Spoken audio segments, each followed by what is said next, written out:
Hey everyone, it's Andres. Today we can check out the new wireless machine Critical Torque. When you hear the brand Critical, you don't think about the two machines right away. Mostly they are known for building amazing power supplies. I've been using them for more than 10 years myself and suggesting it to everyone, and I'll have few videos here about them as well. So you know that their battery packs and the power will be consistent, smooth, and everything will be the top quality of that. So today we're gonna check it out, review it, and I'll tell what I like about it, what I maybe not like, and we'll go through unboxing and we'll start from that.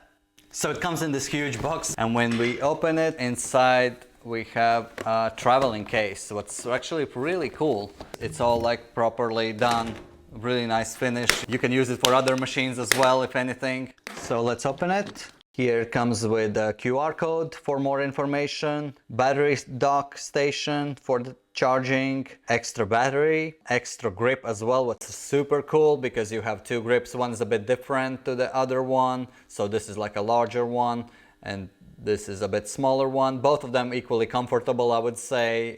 While one is in autoclave, I'm using the other one. I don't really have preferences, but it does look pretty cool with this grip. RCA as well connector for the people who wants to use it with RCA. If you swap them, you will see how small the machine is actually. And we have two batteries here. And also here there's a bit extra things like RCA cables, that's cool. Stickers, some O-rings and grease for machine. Always nice when machines comes with some of the spare O-rings because they sometimes snap. So that's with that. And here is the machine. As you can see, it's quite small and really ergonomic to use it. It's a beautiful finish. I actually really love the finish because it makes it look like a sort of futuristic cyberpunk kind of.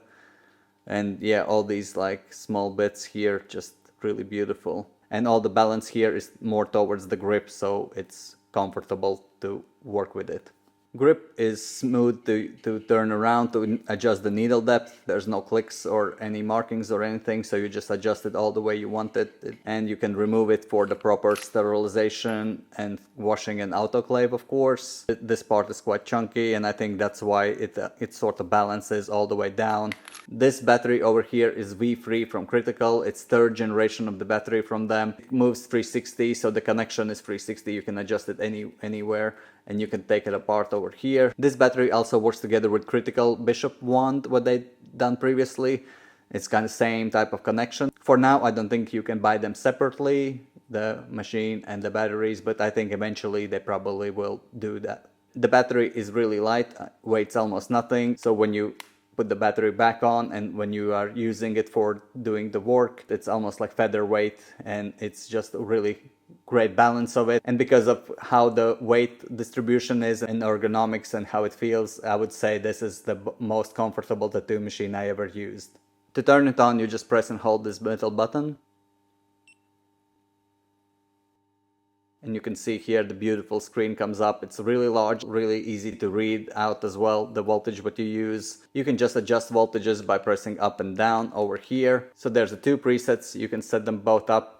And I think that's really handy because when you are tattooing, you would want to swap between some of your favorite presets for like lining and shading and solid fill. Also, what's really good that this machine you can set up for left-handed and right-handed options, so depends how you prefer, or depends if you're left-handed or right-handed, and you can just set up the buttons will be on other side, and that's something as well really useful. Here there's a display for the battery where you can see how much it is. The battery life is good on this one. I would say lasts me easy 7-8 hours. I never run out of battery during one tattoo. There is still battery left and I can still use it. But of course, if you are using a lot higher voltages, you might run out. Also, what's really cool, you can connect this to wireless foot switch as well from Critical because it has Bluetooth and everything. So you can connect them both together. For the people who prefers foot switch, you can use it with that one as well. And it has the timer option, so while you tattoo, it kind of counts the time of the session, and you can set it up to billing mode so that it counts as well the money for the session. I personally don't like that option because I kind of feel like it's stressful, because I think it's stressful for the customer as well when they see every single minute that the bill is going higher up or something like that. So I would prefer my customers to know the price before you even start the session, and then I can just carry on as long as it takes, and it just, I feel it's relaxing for both of us. But I'm sure that many people are using that kind of option because there's been power supplies with billing options like that. Maybe the feedback has been good on them, so that's why they included this here as well. You can enter the menu when you're pressing these top buttons together. So that menu has some of the options, but everything is easy to see and easy to read and just easy to use. To start machine, you just press this middle button over here. The green light comes up here as well, and it just makes it even more cooler and more futuristic cyberpunk sort of look to it, together with a display. It's just beautiful. As you can hear, it sounds really smooth, almost no vibration at all. So the highest it goes, it's 13 volts. Even on 13 volts, almost no vibration. Obviously you can hear it a lot louder, but it would be quite easy to use still. And all the way down to 4.5. This is more for like stippling and like tiny detail and some textures and stuff like that.